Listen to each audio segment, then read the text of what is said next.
किसी गांव में एक साधु रहा करता था। वो जब भी नाचता था तभी बारिश होती थी। इसलिए गांव के लोगों को जब यह बारिश की जरूरत होती थी तब यह लोग उस साधु के पास जाते और उनसे अनुरोध करते हैं कि वह नाचे, और जब वो नाचने लगते तो बारिश जरूर होती थी। नमस्कार दोस्तों, स्वागत है आपका अपने द बोधी वाइब्स चैनल पर। कुछ दिनों बाद 4 लड़के शहर से गांव में घूमने आए। जब उन्हें यह बात पता चली कि किसी साधु के नाचने से बारिश होती है तो उन्हें यकीन नहीं हुआ। शहरी पढ़ाई लिखाई के घमंड में उन्होंने गांव वालों को चुनौती दे दी कि हम भी नाचेंगे तो बारिश होगी, और अगर हमारे नाचने से बारिश नहीं हुई तो साधु के नाचने से भी बारिश नहीं होगी। अगले दिन सुबह सुबह गांव वाले उन चारों लड़कों को लेकर साधु की कुटिया के पास पहुंचे। गांव वालों ने साधु को सारी बात बताई तो फिर लड़कों ने नाचना शुरू किया। पहले लड़के देना शुरू किया। आधा घंटा बीत गया, फिर पहला लड़का थक कर बैठ गया, पर बादल नहीं दिखे। कुछ देर बाद दूसरे लड़कों ने नाचना शुरू किया और 1 घंटे बीतते बीतते वह भी थक कर बैठकर अब बाकी दोनों लड़कों ने भी ऐसा ही किया, पर बारिश नहीं हुई। अब साधु की बारी थी।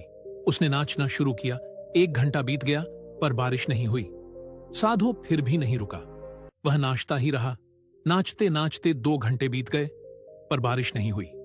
4 घंटे बीत गए, पर बारिश नहीं हुई। लेकिन साधु तो रुकने का नाम ही नहीं ले रहा था।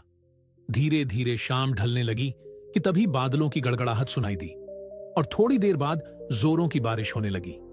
यह देखकर चारों लड़के दंग रह गए और तुरंत सालों से क्षमा मांगी। फिर चारों लड़कों ने साधु से पूछा, बाबा, भला ऐसा क्यों कि हमारे नाचने से बारिश नहीं हुई और आपके नाचने से बारिश हो गई? एक साधु ने उत्तर दिया, जब मैं नाचता हूं तो 2 बातों का ध्यान रखता हूं। पहली बात तो मैं यह सोचता हूं कि अगर मैं नाचूंगा तो बारिश को होना ही पड़ेगा, और दूसरी यह है कि मैं तब तक नाचूंगा जब तक कि बारिश न हो जाए। तुम्हें सफलता पाने वाले में भी यही गुण विद्यमान होता है। वो जिस काम को करते हैं उसमें उन्हें सफल होने का पूरा भरोसा होता है, और वह तब तक उस काम को करते हैं जब तक कि उसमें सफल ना हो जाएंगे। इसलिए अगर हमें सफलता हासिल करनी है तो उस साधु की तरह ही अपने लक्ष्य को प्राप्त करना होगा। दोस्तों, अगर कहानी पसंद आई हो तो द बोधी वाइब्स चैनल को सब्सक्राइब करना ना भूलें। मैं आपके लिए ऐसी नई कहानियां लाता रहूंगा।